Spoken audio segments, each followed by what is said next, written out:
Good day everyone! So welcome again to our mid vlog, and today we're going to feature this 200cc Farm version 4. Alright, so feature lang natin siya. I-check lang po natin siya bakit siya naging version 4. Una-una, check natin yung kanyang gulong. Ayan, we have here the 12 inches na gulong. Ayan, so kagandahan sa atin ay 12 inches na siya. Compare sa ating lumang model na tag 10 inches. This is a 10 inches. This is our traditional na UTV farm. Alright, okay. Aside from that, we also have here the door. Ito yung naging special sa kanya. Meron na siyang pintuan. So, kaliwat kanan yung pintuan niya.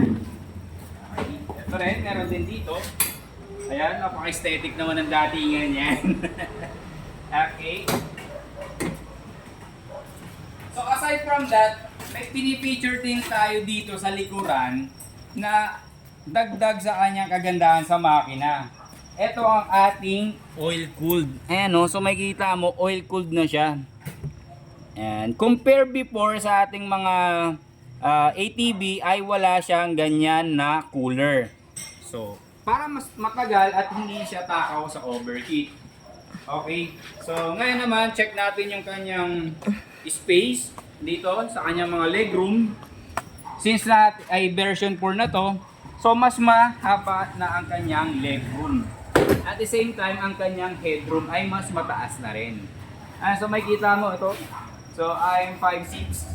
Yan, so ganito kalayo yung aking paa, tuhod sa monobela. Okay. So ayan, makikita mo. Ayan. So, ngayon naman, at sa kagandahan sa kanya, ay meron na siyang switching dito ng kanyang cigarette or smoke. Ayan. So, kung halimbawa ikaw naman ay nalobat, pwede mong isalpak po dito ang inyong charger. Ayan. So, ito po. Ayan. Pasok natin. So, let's go forward naman. Ngayon, i-check natin ang kanyang ilaw. So may kita mo, meron na siyang ilaw na angel eye or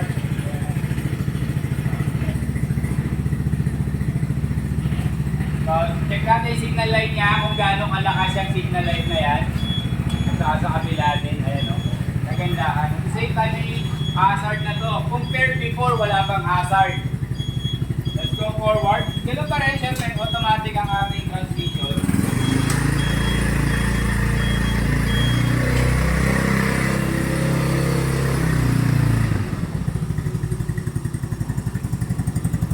Ulitin ko lang uli, ang ating farm ay may automatic transmission. Okay, so makikita nyo naman yung kanyang likuran. Ayan, patayin ko lang. So makikita nyo yung kanyang likuran. I-check natin ang kanyang tail light. This is a tail light and this is the brake light. Okay.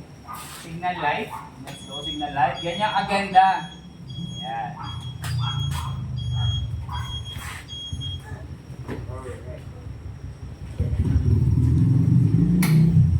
So, kung ikaw ay naghahanap ng extra safety feature, itong kagandahan sa kanya, yung kanyang door. Ayan, no? So, napaka-safety niya talaga. Okay, let's go backward na ngayon. Start ulit natin.